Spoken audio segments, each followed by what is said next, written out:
औज़ुबिल्लाहि मिनश्शैतानिर्रजीम बिस्मिल्लाहिर्रहमानिर्रहीम अस्सलामु अलैकुम वरहमतुल्लाहि वबरकातुहू।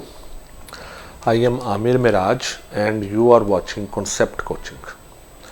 व्यूवर्स, आज हम इंग्लिश का एक नया स्ट्रक्चर सीखेंगे जिसमें है use of has to, have to, has to, have to, had to, will have to या शैल हैव टू। इसका इस्तेमाल हमने कैसे करना है। बहुत बात ऐसे फिक्रे आ जाते हैं जिसमें हम मजबूरी में काम करते हैं। मसलन मुझे वक्त पर काम करना पड़ता है, मुझे तुम्हारा हुक्म मानना पड़ता है, मुझे ये काम करना पड़ेगा, मुझे उसके साथ जाना पड़ेगा। तो ऐसे तमाम फिक्रात, ऐसे तमाम सेंटेंसेस जिनमें कोई मजबूरी आ जाए तो उनमें हम हैज़ टू, हैव टू का इस्तेमाल करते हैं। व्यूवर्स, अभी हम इसको समझते हैं कि हमने इसको कैसे यूज़ करना है।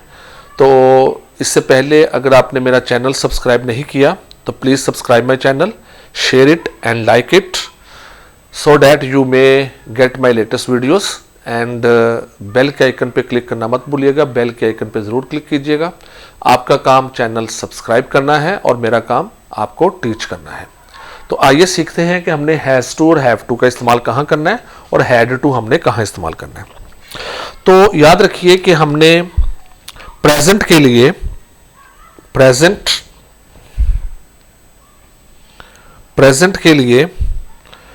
टेंस में हम इस्तेमाल करेंगे हैज़ टू या हैव टू।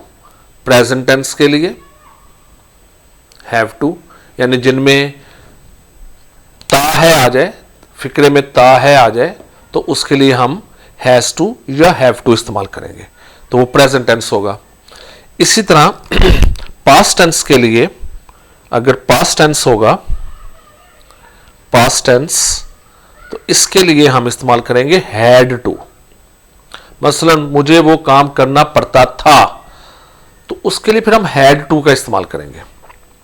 इसी तरह अगर फ्यूचर आ जाए तो फ्यूचर के लिए हम इस्तेमाल करेंगे, फ्यूचर टेंस के लिए हम इस्तेमाल करेंगे विल हैव टू या shall have to. Will have to या शैल हैव टू। जी व्यूअर्स, तो फ्यूचर टेंस के लिए हम या तो विल हैव टू इस्तेमाल करेंगे या शैल हैव टू इस्तेमाल करेंगे। तो अभी मैं आपको बताता हूं। तो फ्यूचर का जो सेंटेंस होता है उसमें गा आ जाता है, जैसे मुझे ये काम करना पड़ेगा, तो फिर हम फ्यूचर में विल हैव टू या शैल हैव टू इस्तेमाल करेंगे। और विल और शैल के साथ हमेशा हैव ही आता है, हैज नहीं आता। ये भी बात ज़हन में रखनी है, इसके साथ हमेशा हैव आता है, हैज नहीं आता। सो एक तो ये बात होगी पहली कि हमने कहाँ इस्तेमाल करना है हैज़ टू और कहाँ हमने इस्तेमाल करना है हैड टू और कहाँ हमने इस्तेमाल करना है विल हैव टू या शैल हैव टू। सो मैंने आपको बता दिया, प्रेजेंट टेंस में हैज़ टू का इस्तेमाल करेंगे या हैव टू का इस्तेमाल करेंगे, और इसी तरह पास्ट टेंस में हम हैड टू का इस्तेमाल करेंगे और फ्यूचर में हम विल हैव टू या शैल हैव टू। अब मैं आपको ये बताता हूँ कि हमने कहाँ हैज़ टू लगाना है और यानी किन प्रोनाउन के साथ हम हैज़ टू लगाएंगे। सब्जेक्ट कौन सा होगा तो हम हैज़ टू लगाएंगे और कौन सा होगा तो हम हैव टू लगाएंगे। तो आइए ये समझते हैं कि हमने कैसे करना है ये।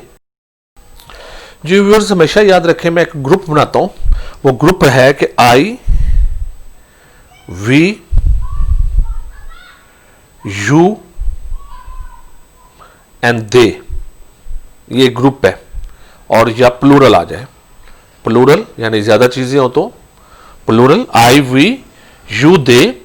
तो इसके साथ आपने हमेशा हैव टू लगाना है और टू के बाद हमेशा वर्ब की फर्स्ट फॉर्म लगानी है आपने। V1 का मतलब वर्ब की first form, I, we, you, they, plural आ जाए तो इसके साथ हमने हमेशा हैव टू लगाना है और वर्ब की फर्स्ट फॉर्म लगानी है। इसी तरह अगर यू आ जाए, ही, ये दूसरा ग्रुप है, ये हमेशा मैं इस तरह ग्रुप बनाऊंगा, ही या शी या इट या कोई नेम आ जाए, किसी का नाम आ जाए, यानी सिंगुलर कोई चीज आ जाए। सिंगुलर का मतलब सिंगल, वाहिद, उसके साथ आपने हैज टू लगाना है और वर्ब की फर्स्ट फॉर्म लगानी है। टू के बाद हमेशा वर्ब की फर्स्ट फॉर्म लगानी है। ये टू यहां पे इन्फिनिटिव है। जिस टू के बाद वर्ब की फर्स्ट फॉर्म आ जाए, ये टू है, इसके बाद वर्ब की फर्स्ट फॉर्म है, इस टू को हम कहते हैं इन्फिनिटिव। तो इसका मैं एक अलग लेक्चर जो है ना इंशाल्लाह दूंगा कि हमने इन्फिनिटिव को कैसे इस्तेमाल करना है। तो याद रखिए, टू के बाद वर्ब की फर्स्ट फॉर्म, इसे हम कहते हैं infinitive. This is called infinitive. अच्छा, तो ये हमारा पहला स्ट्रक्चर हो गया कि आई, वी, यू, दे, प्लूरल। ये पूरा एक ग्रुप है। हमेशा इस तरह आपने ग्रुप बनाना है। ये याद कर लीजिए, I, we, you, they, plural, he, she, it, name, singular. तो इसके साथ आपने हैज टू लगाना है और इनके साथ आपने हैव टू लगाना है। सो ये हमारा स्ट्रक्चर हो जाएगा। तो आइए अब हम समझते हैं, हमने हैड टू तो सबके साथ हैड टू अपने जो लगाना है वो ऑल सब्जेक्ट्स, ऑल प्रोनाउन या सब्जेक्ट, जो past subject plus had two plus इसके बाद भी वर्ब की फर्स्ट फॉर्म। तो आइए अब हम समझते हैं कि हमने विल हैव और शैल हैव कहां लगाना है। जी, तो अब हमने विल हैव शैल हैव कहां लगाना है ये देखते हैं। सबसे पहले देखिए कि हमने आई और वी के साथ, आई और वी के साथ हमने लगाना है, इसके साथ हम लगाएंगे शैल हैव टू के बाद वर्ब की फर्स्ट फॉर्म। बाकी जितने भी हैं, यू, दे, और इसी तरह जो आ गया हमारा ही, शी, इट, और नेम के साथ या सिंगुलर कोई चीज आ जाएगी तो सिंगुलर, इसके साथ आपने विल हैव टू लगाना है और टू के बाद वर्ब की फर्स्ट फॉर्म ये करना है। सो सिर्फ आई और वी के साथ शैल है, बाकी सबके साथ आपने विल लगा देना है। You, they, he, she, it, name, singular, तो इसके साथ विल हैव टू और वर्ब की फर्स्ट फॉर्म। तो ये हमने सीख लिया कि हमने हैज टू कहां लगाना है, हैव टू कहां लगाना है, हैड टू कहां लगाना है, और विल हैव टू या शैल हैव टू हमने कहां लगाना है। तो ये हमने यहां पर लिख लेते हैं। शैल हैव टू का भी इस्तेमाल है इसमें, शैल हैव टू, इसका भी इस्तेमाल है। तो आइए अब हम ट्रांसलेशन समझते हैं। हमने ट्रांसलेशन कैसे करनी है वो समझते हैं। जी व्यूअर्स, पहला हमारा सेंटेंस है, मुझे वक्त पर काम करना पड़ता है। क्योंकि ये प्रेजेंट है आ गया, जिसमें है आ जाए वो प्रेजेंट होता है, जिसमें था आ जाए वो पास्ट होता है, जिसमें गा आ जाए वो फ्यूचर होता है। तो मुझे वक्त पर काम करना पड़ता है, तो हम करेंगे, मुझे की इंग्लिश होगी आई के साथ आपने हैव लगाना है। आई हैव टू डू, काम करना का English do work, I have to do work, वक्त पर, इन टाइम, वक्त की इंग्लिश होती है इन टाइम। इन टाइम का मतलब होता है टाइम से थोड़ा सा पहले। तो आई हैव टू डू, आई के साथ आई हैव टू लगाएंगे और उसके बाद वर्ब की फर्स्ट फॉर्म है do work in time. This is very simple. उसे मदरसे जाना पड़ता है जी, उसे मदरसे स्कूल जाना पड़ता है। मदरसे की इंग्लिश होती है स्कूल। तो ही के साथ हम हैज लगाते हैं, ही हैज टू के बाद जाना की इंग्लिश होती है go, he has to go to school, he has to go to school. Go के साथ जो प्रेपोजिशन आती है वो टू आती है। तो ही हैज टू, ये टू इन्फिनेटिव है, टू के बाद वर्ब की first form, this to is infinitive, और ये जो टू है ये प्रेपोजिशन है। ये मैं डिफरेंस बता रहा हूं। दिस टू इज इन्फिनेटिव, क्योंकि ये टू के बाद वर्ब की फर्स्ट फॉर्म है, ये टू के बाद वर्ब की फर्स्ट फॉर्म है, this is the first form of the verb. So इस टू को हम कहते हैं इन्फिनेटिव, दिस इज इन्फिनेटिव। ये मैंने आपको यहां पर एक इन्फिनेटिव भी सिखा दिया, इसे हम इन्फिनेटिव कहते हैं। और ये जो टू है ये प्रेपोजिशन है, this is a preposition, preposition.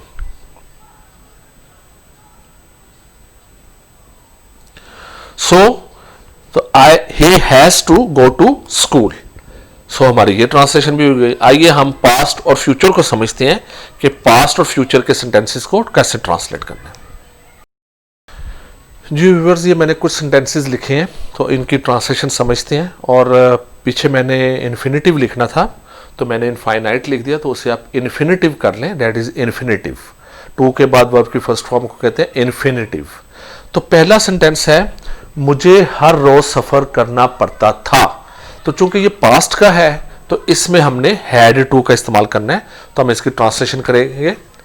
मुझे एक इंग्लिश होगी आई, इसके साथ हैड टू लगाएंगे, had to, I had to travel, सफर करना की English travel, I had to travel daily, रोजाना, daily, I had to travel daily. तो इसमें हम हैड टू का इस्तेमाल करेंगे, क्योंकि ये पास्ट है, तो हैड सबके साथ हैड लगता है, तो इसलिए हमने हैड टू का इस्तेमाल करना है। और टू के बाद आपने वर्ब की फर्स्ट फॉर्म लगानी है, और इसको हम कहते हैं infinitive. This to is called infinitive, इसे हम कहते हैं infinitive, infinitive. This to is called infinitive. सो आगे चलते हैं। उसे सिगरेट नोशी छोड़ना पड़ेगी, ये फ्यूचर का है, तो इसमें हम करेंगे, उसे की इंग्लिश होती है ही के साथ हम यूज करेंगे will. He will have to, छोड़ना की इंग्लिश होती है गिव अप, गिव अप। और इसके बाद हम इस्तेमाल करेंगे जेरेंट। तो ये जेरेंट और पार्टिसिपल भी इंशाल्लाह मैं अलग लेक्चर में बताऊंगा। He will have to give up smoking, cigarette नोशी की स्मोकिंग, स्मोकिंग। तो ये हम विल हैव टू का इस्तेमाल करेंगे, विल हैव टू फ्यूचर का है, और इसके टू के बाद वर्ब की first form, this to is called infinitive. और ये याद रखें, लास्ट वाला ये जो हमने स्मोकिंग इस्तेमाल किया है, इसे जेरेंट कहते हैं। बट आपको इंशाल्लाह मैं जेरेंट और पार्टिसिपल में एक डिफरेंस बताऊंगा, आपको इंशाल्लाह ये क्लियर हो जाएगा कि what is the difference between gerund and participle. तो फिलहाल इसको हम बाद में देखेंगे। We will have to give up, he will have to give up smoking, उसे सिगरेट नोशी छोड़ना पड़ेगी, ये फ्यूचर का है, तो उसके लिए हम विल हैव टू का इस्तेमाल करेंगे। क्या उसे मेरी मदद करना पड़ी, ये पास्ट का है, लेकिन ये है इंट्रोगेटिव। अच्छा, अक्सर लोग इसको, हमारे उस्ताद भी अक्सर इसको कहते हैं इंटेरोगेटिव। तो please mind it, the word is interrogative, not interrogative. Interrogative लफ्ज नहीं होता, इसका प्रोनाउंसिएशन है interrogative, interrogative, interrogative. So the correct pronunciation is interrogative. क्या उसे मेरी मदद करना पड़ी, तो हम इसमें क्या करेंगे, अब पास्ट का है तो हैड को फिक्रे के शुरू में ले आएंगे, हैड हम पहले लगाएंगे, हैड शुरू में लगाएंगे। जितने भी हेल्पिंग वर्ब होते हैं, this is helping verb, had. तो हैड हम सेंटेंस के शुरू में लगाएंगे, हैड, क्या उसे मेरी मदद करना पड़ी, हैड ही टू, हम ही लगाएंगे, उसे की इंग्लिश ही, टू हेल्प मी, और यहां साइन ऑफ इंट्रोगेशन। तो सेंटेंस देखिए, had he to help me, क्या उसे मेरी मदद करना पड़ी, had he to help me. तो साइन ऑफ इंट्रोगेशन जरूर लगाना है, साइन ऑफ इंट्रोगेशन नहीं लगाएंगे तो सेंटेंस गलत हो जाएगा। तो had he to help me, तो हमने हैड टू में हैड सेंटेंस के शुरू में ले आना है, हैड सेंटेंस के शुरू में आ जाएगा। हमेशा टू को आपने याद रखिए वर्ब से पहले लगाना है, इसको सेपरेट नहीं करना, टू को वर्ब से सेपरेट नहीं करना। सो टू हमेशा अपने वर्ब के साथ आएगा, had he to help me. Next sentence है, क्या आपको वहां सोना पड़ता है, ये भी इंट्रोगेटिव है। तो हम इसमें क्या करेंगे, इसमें हम चूंकि ये प्रेजेंट का है, तो हम इसमें इस्तेमाल करेंगे हैज टू, हैव टू का इस्तेमाल। तो आपकी इंग्लिश होती है यू, तो हैव लगाएंगे, हैव यू